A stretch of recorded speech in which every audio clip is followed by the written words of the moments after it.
नमस्कार, आप सभी का स्वागत है भाग्यम में। मैं हूं पंडित चंद्रशेखर शर्मा। दर्शकों, सबसे पहले हम समझते हैं आज के दिन के पंचांग को, जिससे हम आज के इस दिन के अच्छे बुरे समय को समझ सकें, जान सकें। आज दिनांक है 22 मार्च सन 2024, विक्रम संवत 2080 चल रहा है। फागुन मास है, शुक्ल पक्ष है, बसंत ऋतु है, तिथि आज की त्रयोदशी है और आज का वार है शुक्रवार। आज के नक्षत्र की बात करें तो मघा नक्षत्र पूरे दिन और पूरे रात रहेगा। योग धृति है, शाम 6:34 तक, आगे शूल योग है। तो योग की दृष्टि से आज के दिन का सदुपयोग इस प्रकार करें कि कोई कार्य जैसे लंबे समय तक चलाना है, ठोस कार्य करना है, जिसको प्लानिंग आपकी लंबी है, बड़ी प्लानिंग है, तो वो काम आज आप शुरू कर सकते हैं। करण कौलव है, शाम 6:02 तक, आगे बालव करण रहेगा। सूर्योदय का समय दर्शकों सुबह 6:28 का था और सूर्यास्त का समय शाम 6:39 का है। आज का राहु काल सुबह 10:30 से दोपहर 12 बजे के बीच रहेगा। इसे पूरी तरीके से टाल दीजिएगा, इसमें कोई शुभ कार्य नहीं करते हैं और लंबी यात्रा में नहीं निकलना चाहिए। अभिजीत मुहूर्त आज दोपहर 12:09 से 12:58 के बीच है। दिन में 4 बार दुष्ट मुहूर्त भी रहेंगे, इन्हें ध्यान से समझिएगा, सूझबूझ से टाल दीजिएगा। यह है सुबह 8:54, सुबह 9:43, फिर 12:58 दोपहर और 1:46। आज का दिशा शूल दर्शकों पश्चिम दिशा में है, तो पहली कोशिश तो यही करें कि पश्चिम दिशा की यात्रा को आप टाल दें। लेकिन अगर जाना बहुत जरूरी है, अनिवार्य रूप से आपको पश्चिम दिशा की यात्रा करनी है, तो उसका परिहार करें। परिहार इस प्रकार होगा, पश्चिम की ओर मुख कीजिए, थोड़े से जौ या राई के दाने खाकर पहले 5 कदम पीछे चलिए और इस दौरान अपने हृदय में अपने इष्ट का या भगवान श्री राम का नाम ले, ध्यान करें, उनसे प्रार्थना करें और फिर दिशा की यात्रा करें। तो यात्रा बहुत शुभ मंगल रहेगी और दिशा शूल आपको परेशान नहीं करेगा। आज का शुभ समय दर्शकों, यानी कंपैरेटिवली आज के दिन का सबसे अच्छा समय, जिसमें अच्छी कोशिशें करेंगे तो अच्छे परिणाम प्राप्त हो सकते हैं, वो है सुबह 8 बजे से लेकर सुबह 10:30 तक, दोपहर 12:35 से 2 बजे तक और फिर शाम 5:10 से शाम 6:30 तक। आज की चंद्र राशि दर्शकों सिंह है, यानी चंद्रमा सूर्य की सिंह राशि से गोचर कर रहे हैं, जिससे आज का दिन सभी 12 राशियों के लिए कुछ इस प्रकार रहने वाला है। सबसे पहले बात करते हैं मेष राशि की। तो मेष राशि वाले लेंगे आज त्वरित और सटीक निर्णय। वहीं वृष राशि वालों को घर में विवाद का सामना करना पड़ सकता है। मिथुन राशि वाले रहेंगे मित्रों के साथ आज, यानी बहुत अच्छा टाइम स्पेंड करेंगे दोस्तों के साथ। कर्क राशि वाले ध्यान रखें, आज वाणी में कठोरता ना आ जाए आपके। वहीं सिंह राशि वाले आज रहेंगे आत्मविश्वास से भरपूर। वहीं कन्या राशि वाले किसी सरकारी पेनल्टी से बचने का प्रयास करें, क्योंकि कहीं ना कहीं समस्या आ सकती है। तुला राशि वालों को हो सकती है मनोकामना पूरी और वृश्चिक राशि वालों को जो बेरोजगार है, जिनके पास नौकरी नहीं है, उनको मिल सकती है अच्छी नौकरी। धनु राशि वाले भाग्योदय का अनुभव करेंगे। वहीं मकर राशि वाले स्वास्थ्य का रखें ध्यान, दर्द की शिकायत संभव है। वहीं कुंभ राशि वाले जीवन साथी से विवाद संभव है, तो प्रयास करें इसे टालने का। और मीन राशि वालों को शत्रुओं पे विजय प्राप्त होगी आज। अब करते हैं आज के दिन की ज्ञान चर्चा, जो आपकी हमारी अंतर्दृष्टि को, प्रज्ञा को जागृत करेगी। फिर आगे समझेंगे उन विशिष्ट उपायों को जो आपको समस्याओं से बाहर ले आते हैं और जीवन में सफल बना देते हैं। अंत में करेंगे आज के दिन की ज्योतिष मंत्रणा और समाधान। दर्शकों, सुख की परिभाषा अलग अलग हुआ करती है। एक साधु का सुख साधना भक्ति में है, तो एक व्यसनी का सुख उसके नशे में है। लेकिन शास्त्रों में सामान्य गृहस्थ के लिए सुखी जीवन की जो परिभाषा दी गई है, वो कुछ इस प्रकार है। इसे समझिए और अपने जीवन में उतारिए कि यस्य पुत्रो वशीभूतो भार्या छंदानुगामिनी विभवे यश्व संतुष्ट है तस्य स्वर्ग हे वही। यानी जिसका पुत्र उसके वश में है, पत्नी कहा करने वाली है और वैभव से जो संतुष्ट है, यानी जितना हो गया, जितना मिल गया वो बहुत है, उसके लिए तो यही धरती स्वर्ग है। आगे शास्त्र कहते हैं कि अर्थागमो नित्यम आरोग्यता चे प्रिया च भार्या प्रियवादिनी चे वशश्च पुत्रो अर्थकारी चे विद्या षड जीवलोकस्य सुखानि राजन। यानी आगे शास्त्र किसी राजा को संबोधित करते हुए कहते हैं कि ये राजन, अर्थोपार्जन, आरोग्यत्व यानी कि आरोग्य, अच्छी लगने वाली और प्रिय बोलने वाली धर्मपत्नी, अपने अधीन पुत्र यानी अपना आज्ञाकारी पुत्र और अपने अर्थकारी विद्या यानी जो सीखा समझा, जो स्किल्स है, जो टैलेंट है, वो पैसा भी दे। ये 6 अगर आपके पास चीज़ें हैं तो इसी लोक में जीव को सारे सुख प्राप्त हो जाते हैं। तो ऐसे सुख प्राप्त करने हो, ऐसा प्रयत्न करें कि इस प्रकार से व्यवस्थाएं आपकी बने और ईश्वर से प्रार्थना भी यही करें कि हे प्रभु मुझे तो ये 6 चीज़ें दे दें और इसी के अनुसार अपने जीवन यापन करें। तो इस जन्म में यानी इस जीवन में, इस मनुष्य देह में भी आपको वो सुख मिल जाएंगे और आगे परलोक भी सुधरेगा अगर आप धर्म करते रहेंगे। तो ये थी आज की ज्ञान चर्चा।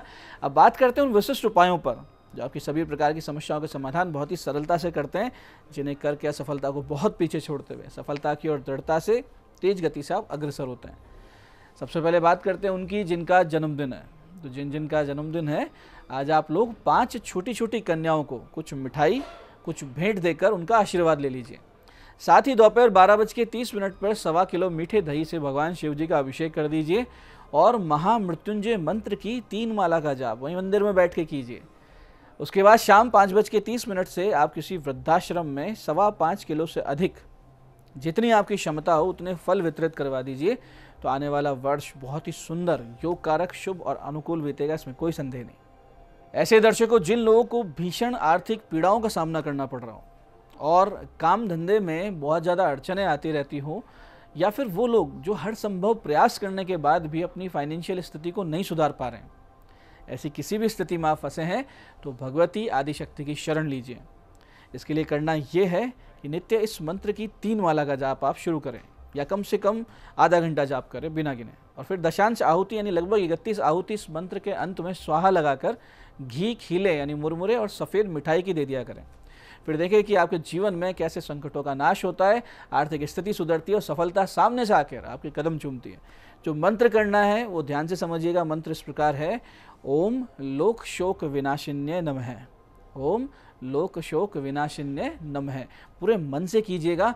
कुछ ही महीने बीतेंगे, भीषण से भीषण संकट से, कितना ही बड़ा आर्थिक संकट हो, कितने बड़ा कर्जा हो, उन समस्याओं से आप बाहर निकल आएंगे, इसमें कोई भी संदेह नहीं है।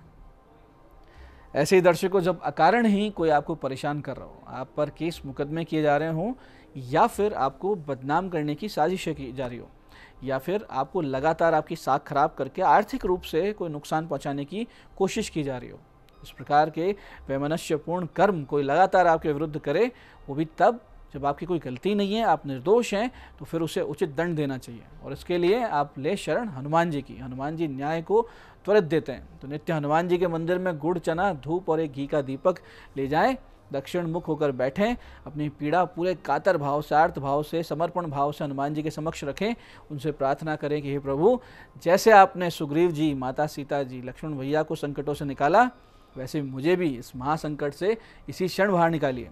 ऐसी प्रार्थना करके फिर इस महामंत्र की 5 माला का जाप करें और चमत्कार देखें। नित्य 5 माला करेंगे, बहुत जल्दी आप समस्याओं से बाहर आएंगे। मंत्र इस प्रकार है, ओम नमो हनुमते रुद्रावताराय सर्वशत्रु संगारणाय सर्वरोग हराय सर्ववशीकरणाय रामदूताय स्वाहा।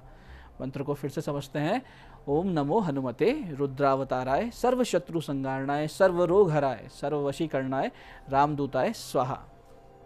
दर्शकों, नित्य कुछ दिन जप करेंगे, आप सभी समस्याओं से निश्चित रूप से बाहर आएंगे। हनुमान जी कृपा होगी। बस कुछ चीज़ों का ख्याल रखना है। एक तो सत्य आपके पक्ष में हो, यानी आप गलत ना हो। दूसरा, साधना काल में मांस मदिरा से दूर रहें और ब्रह्मचर्य पालन का पूरा प्रयास करें। ये करके और फिर जब करेंगे, निश्चित रूप से हनुमान जी आपको आपका हाथ पकड़ के समस्याओं से बाहर ले आएंगे। तो ये थे आज के वो विशिष्ट उपाय जो आपको समस्याओं से बाहर ला रहे हैं और आपकी मनोकामनाएं पूरी कर रहे हैं। बात करते हैं आपके सवालों की। आपके सवालों में आज हमारे पास जन्म पत्रिका आई है हमारी दर्शक सुरभि जैन जी की। 10 मार्च 1994 का इनका जन्म है। सुबह 9:15 जोधपुर। सरकारी सेवा के योग हैं क्या, और है तो कब तक लगेगी, इनका प्रश्न है। देखिए सुरभि जी, आपकी जन्म पत्रिका में लग्नेश, पंचमेश और भाग्येश तीनों बहुत अच्छी स्थिति में, ये शुभ त्रिकोण होते हैं, और सूर्य, चंद्र, बुध, मंगल, शनि आय भाव में स्थित है। ऐसी स्थिति में तय है कि आप टेक्निकल फील्ड जैसे water works, electricity board, railway इत्यादि की नौकरी में आपकी जॉब लग सकती है। आपके सरकारी नौकरी की बहुत ही स्पष्ट राजयोग है।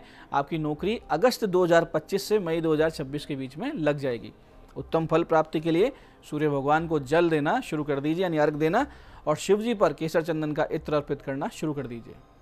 आज की दूसरी पत्रिका ये है हमारे दर्शक राजेश राठी जी की। 10 मार्च 1978 का जन्म है। दोपहर 1:19 नसीराबाद। कर्जे की समस्या कब तक समाप्त होगी, इनका प्रश्न है। देखिए राजेश जी, आपकी कुंडली में लग्नेश बुध दस्त है, 6ठे भाव यानी कर्जे के भाव का अधिपति मंगल लग्न में जाके बैठा है, और इसके अलावा आपके पितृदोष, वास्तु दोष भी नजर आ रहे हैं। ऐसे में आप सही सटीक निर्णय लेकर व्यापार संबंधित कोई भी समस्या से बाहर नहीं आ पा रहे हैं, तो पैसा आप किसी को ना दें, एक तो ये का ध्यान रखें, और वास्तु दोष सही करवा लीजिए एक बार। इसके अलावा मंगल शांति, बुध, शुक्र, शनि के साथ साथ गुना जप करवाइए। निश्चित रूप से आपकी जो कर्जे की समस्या है वो 2025 के अंत तक बनी रहेगी, उसके बाद धीरे धीरे उतरना शुरू हो जाएगी। आज की तीसरी पत्रिका आई है हमारे दर्शक प्रदीप शर्मा जी की। 30 जनवरी 1981 का इनका जन्म है। दोपहर बाद 4:40 सीकर। लगातार असफलताएं मिल रही है, उपाय बताएं, इनका प्रश्न है। देखिए प्रदीप जी, भाग्य का मालिक शनि वक्री है, तो निर्णय क्षमता का मालिक शुक्र सूर्य केतु के साथ अष्टम भाव में, मन बुद्धि का जो कारक है वो चंद्रमा, वो भी नीच राशि में। ऐसी स्थिति में विशेष सफलताएं जीवन में नहीं मिला करती हैं। आप शुक्र शनि बुध के 7-7 गुना जप करवा लीजिए। नियम से नित्य 2 पाठ गोपाल सहस्त्र नाम का पाठ कीजिए। सितंबर 2024 से आपको सफलताएं मिलनी शुरू हो जाएगी यदि आप ये सारे उपाय करने लगते हैं तो दर्शकों, ये था आज का पंचांग, आज के विशिष्ट उपाय और ज्ञान चर्चा। मैं पंडित चंद्रशेखर शर्मा ये आशा करता हूँ कि बताए उपायों को सही विधि, सटीक समय, अटूट श्रद्धा से करके आप पूरा लाभ उठाएंगे। और जो ज्ञान चर्चा, जो सत्संग हमने की, इसे आप अपने जीवन में उतारेंगे, धीरे धीरे आपका जीवन शिवमय, सत्यमय और आनंद में होता जाएगा। मैं महादेव से प्रार्थना करता हूँ कि जब आप हमारे बताए उपाय करें तो आपके कष्टों का निवारण अवश्य हो और मनोकामना पूर्ति निश्चित रूप से हो। कार्यक्रम में बने रहने के लिए बहुत बहुत साधुवाद। भगवती आप सबका कल्याण करे। जय आदिशक्ति।